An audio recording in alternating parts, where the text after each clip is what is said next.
Може? Борче Хорлевски, потпорол на Општинската организација на СДСМ од Битола.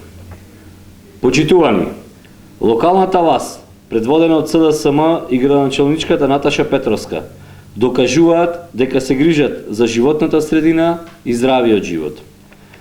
Покрај многуте проекти кои оваа локална власт ги направи, како субвенционирање на инвертер клими, за сметка на старите печки кои користат цврст огревен материјал, дрво или јаглен, изградба на колекторскиот систем за собирање на отпадните води од подпелистерието, чистење на обиколницата на магистралниот пат Прилеп-Пресен и уште ред други активности кои се тековни и кои секојдневно се завршуваат.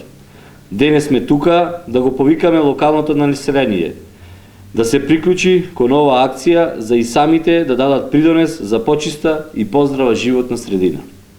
Оваа сабота, на 28 септември, јавното предпријатие Комуналец, со поддршка на јавните предпријатија Водовод и Нискоградба, ќе бидат носител на голема акција за чистење на дивите депонии. Ќе се чисти на локација Тепсија, на Бајрот, во населбите Боримечка и Буковски ливади, во атарот на средношколскиот интернат, во Новиот пазар кон Техничкото училиште. Ги покануваме граѓаните масовно да се склучат во оваа акција и да покажеме дека заедно можеме повеќе. И благодарам.